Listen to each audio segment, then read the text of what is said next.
Hey guys, I'm Lisa and welcome back to my channel, Straight Talk with Lisa. This video is going to be straight talk about advocating for yourself medically, having those exams and procedures and tests that you should have in line with the timelines they recommend, and my cautionary tale of what happens when you don't. You see, I still struggle with that, but I learned some hard lessons the hard way, and we'll talk straight about that. Now, I'm an overweight woman and have been my whole life. I am changing my life now, and I'm proud of the fact that that's occurring. And I'm down 117 pounds, with many more pounds to lose. But I was also a woman who struggled with infertility. And I was embarrassed about both my body and its inadequacies. I couldn't achieve pregnancy. Now, I did eventually parent. My husband and I have been blessed to raise 10 children through adoption. But I was embarrassed that what I thought every woman could successfully do, I couldn't. And that was achieve pregnancy and have a child.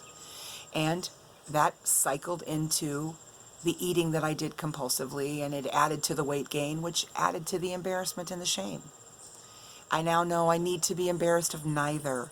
Women of all size struggle with infertility, and women of all body types, shapes, and weights have the right to medical care, and we have the right to advocate for the right kind of care, and I didn't do that for a very long time.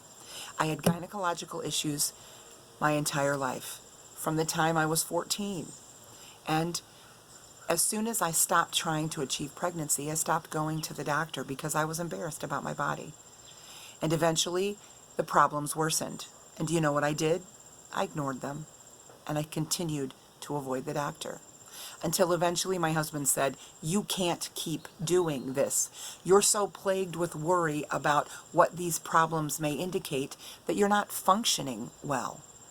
And so I continued for another several months to avoid going to the doctor until eventually I thought, there probably is something wrong and I have to go. Now, let me just pause for a second and say, if you're going to the doctor for a sprained wrist or a pulled muscle, and they ask to weigh you, and I don't care what your current weight is, if you're not comfortable or feel that it is a necessary component of an exam, you're allowed to say, "I'm declining that portion of the exam." If it turns out that they need to prescribe a medication that's calibrated on weight, well, I can get weighed later if that comes up. But you have a right to advocate for yourself. And so eventually I found myself in the need of going to a doctor. And with a great recommendation, I did exactly that. I tearfully, and with my husband holding my hand, went to the doctor and heard I needed to have a procedure, a DNC, to evaluate things gynecologically and determine if the weight had created a challenge of some other depth or severity, or God forbid, cancer. And so we did the DNC, and I advocated for myself for the first time in a very long time, and I spoke up before the procedure, and I said, I shouldn't need to be, but I am embarrassed about my body, and I want to be asleep before there are men in the room, and I'm aware that they're present.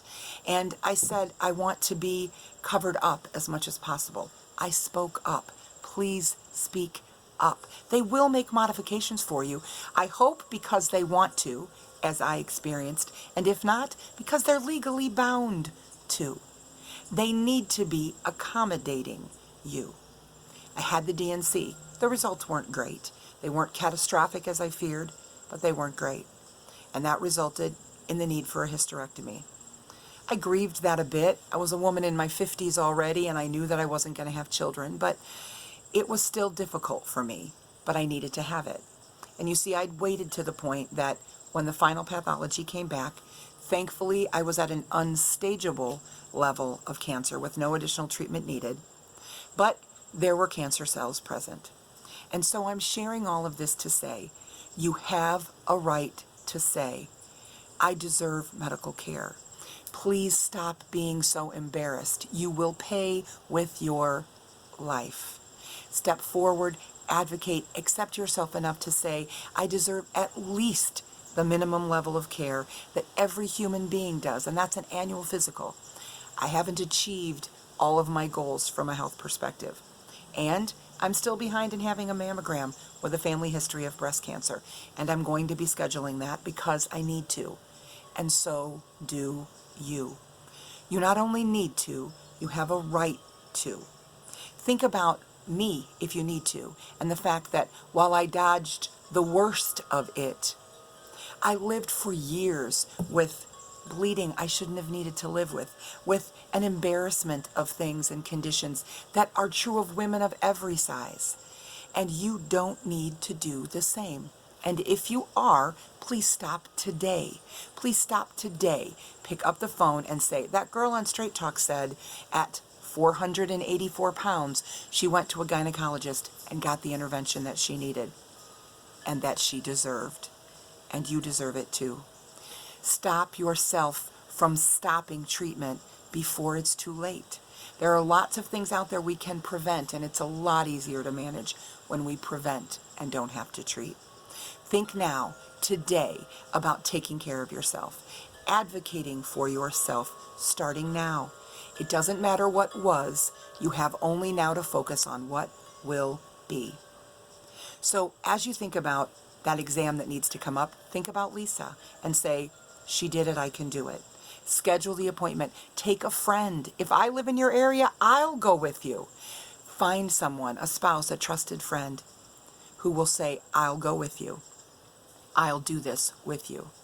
And if it's just routine care and you put it off because, well, I don't have time, it will stop being routine when things start to fall apart. Advocate for yourself.